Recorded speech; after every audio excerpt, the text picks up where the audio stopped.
Hello जी, राम राम। कैसे हो आप लोग? उम्मीद है आप सभी अच्छे होंगे, स्वस्थ होंगे, मस्त होंगे और अपनी अपनी दुनिया में व्यस्त होंगे। और स्वागत है आप सभी लोगों का फिर से। एक ब्लॉग नहीं है ये बस एक इन्फॉर्मेशन से रिलेटेड वीडियो है। बस एक इन्फॉर्मेशन मैं आप लोगों तक जो है वो शेयर करना चाहती थी, इसलिए मैंने ये समझ लो कि एक वीडियो बनाया है ताकि आप लोगों को कुछ इन्फॉर्मेशन जो है वो मैं दे सकूं। और इसी वजह से ना मैं थोड़ा सा इधर वीडियो वगैरह बनाने का मेरा मन नहीं हो पा रहा था, क्योंकि कुछ ऐसी चीज़ें हैं जो सामने आ जाती हैं ना, तो फिर अच्छा नहीं लगता कि कोई एक परिवार, किसी का एक परिवार उजड़ गया है और फिर उस जगह पे आप खुशियाँ मना रहे हो तो थोड़ा सा ना वो चीज़ सही नहीं लगता है। और मन जो है वो काफ़ी ज़्यादा उदास हो गया था। ऐसे मैंने सुना था इसके बारे में 2-3 दिन पहले ही थोड़ा सा इन्फॉर्म जो है वो मिल गया था, बट कल रात में ना थोड़ा सा मैंने डिटेल में इनके बारे में जानकारी जो है वो लेने की कोशिश करी थी। तो मैं बात कर रही हूँ, आज एक यूट्यूब पर कपल थे, सृजना और विवेक करके। तो वो लोग नेपाली फैमिली से जो है वो बिलोंग करते थे और अमेरिका में अभी शिफ्टेड थे, अमेरिका में ही रहते थे वो लोग। तो इन दोनों की शादी जो है वो लव मैरिज हुई थी और इनके साथ अभी जो है वो एक बहुत ही बुरा हादसा हो गया है। तो सबसे पहले तो मतलब किसी का दुख तो हम कम नहीं कर सकते हैं, वो हमारे बस में नहीं है कि हम किसी की तकलीफ़ या फिर किसी का दुख जो है कम कर सकें। लेकिन हाँ, किसी के दुख में उनका हमदर्द ज़रूर बन सकते हैं और उनकी तकलीफ़ों को शेयर ज़रूर कर सकते हैं, आपस में बाँट ज़रूर सकते हैं। तो बहुत सारी फैमिली है ना जिनको मतलब उनके बारे में अभी कुछ पता नहीं है, तो आप लोग एक बार चेक करना यूट्यूब पे। उनके बारे में काफ़ी ज़्यादा चीज़ें जो है वो चल रही है, तो मे बी आप लोगों को पता चल जाए।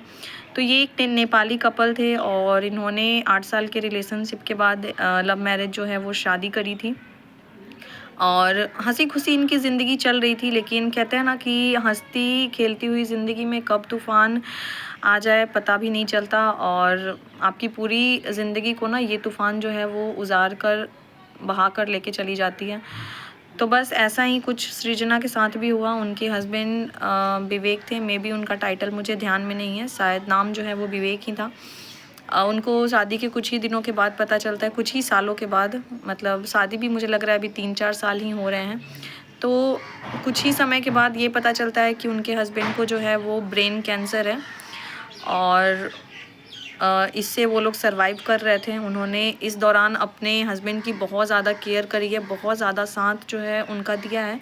और कहते हैं ना कि मतलब प्यार जो होता है ना, कि प्यार तो सब कर लेते हैं, हर कोई आज के डेट में सुनो ना तो बड़ी आसानी से कह देता है कि मुझे प्यार है या फिर मुझे तुमसे प्यार है या फिर आई लव यू, जो भी है, जो भी लोग बोलते हैं तो बड़ी आसानी से। लेकिन इन्होंने कहते हैं ना कि एक प्यार की डिफिनेशन को प्रूव किया है, इन्होंने प्यार के लिए एक डिफिनेशन बने हैं।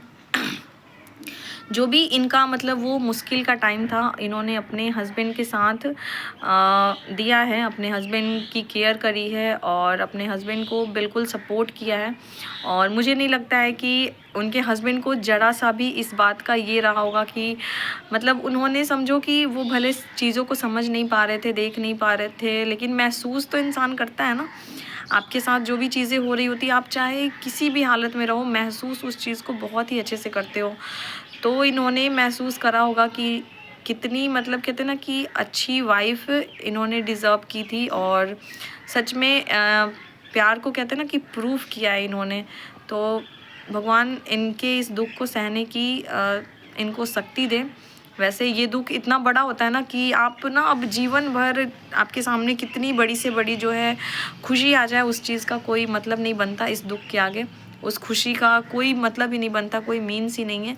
ये जो दुख आया ना, अब जीवन में जो है वो आप खुश हो ही नहीं सकते हो इस तरह से। लेकिन फिर भी हमें इस दर्द, इस तकलीफ़ के साथ जीने की आदत जो है वो पड़ जाती है, क्योंकि मर तो सकता नहीं इंसान। लेकिन यही होता है कि हमें उस दर्द, उस तकलीफ़ के साथ, उन यादों के साथ जीने की आदत पड़ जाती है। बस उनको यही शक्ति भगवान दें। और बाकी आप ज़्यादा डिटेल में तो मुझे भी उतना पता नहीं, या फिर मैं उतना ज़्यादा कुछ बोल नहीं सकती हूँ। तो आप इनके ना चैनल को जाके देखना, या फिर बहुत सारी चीज़ें इनके बारे में चल रही है अभी यूट्यूब पे, तो आप जाके और चेक कर सकते हो। बाकी उनकी आत्मा को भगवान शांति दें। और ऐसी वाइफ़, मतलब वाइफ़ को तो खैर मैं क्या ही बोलूँ कि उन्होंने वाइफ़ का नाम जो है ना, एक कहते हैं ना कि वाइफ़ सिर्फ़ कहने के लिए नहीं होती कि शादी कर ली तो हस्बैंड या वाइफ़ हो गए। नहीं, वाइफ़ क्या होती है ना, उन्होंने एग्जैक्टली एक रिश्ता क्या होता है, एक रिश्ते को किस हद तक निभाया जाता है। वरना आजकल तो ऐसा हो गया है कि बस रिश्ते बनते हैं और टूटते हैं, बाकी कुछ भी नज़र नहीं आता। जो रिश्ते बनाए जाते हैं 7 जन्म के लिए, फेरे होते हैं, उसमें कितनी सारी रस्में होती है, कितना कुछ होता है, लेकिन उसको टूटते ना बिल्कुल देर नहीं लगती, 1 जन्म भी नहीं निभता है रिश्ता। और वहाँ पे मतलब रिश्ते को इस तरह से निभाया है इन्होंने कि मतलब शब्द ही नहीं है कि इनको क्या बोला जाए। तो बिल्कुल भगवान बस इनको शक्ति दें कि वो इस दुःख को सह पाएँ और भगवान आत्मा को शांति दें। बाकी मैं ज़्यादा कुछ नहीं बोल पाऊँगी क्योंकि बहुत ही ज़्यादा किसी के मन को, आत्मा को तकलीफ़ पहुँची है। बाकी आप ज़्यादा जानकारी के लिए चैनल को इनके देख सकते हो, तो इनके बारे में आपको और भी ज़्यादा जानकारी जो है वो मिल जाएगी।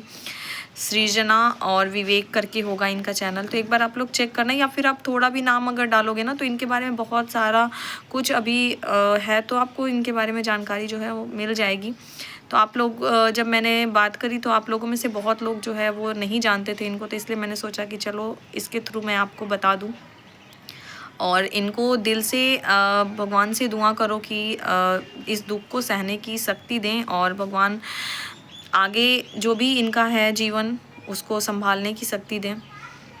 चलिए बाय बाय सभी लोगों को। और आप लोगों से दुआ है कि आप लोगों से रिक्वेस्ट है कि प्लीज़ इनके लिए दुआ ज़रूर करिएगा और उनकी आत्मा की शांति के लिए भी भगवान से प्रे ज़रूर करिएगा।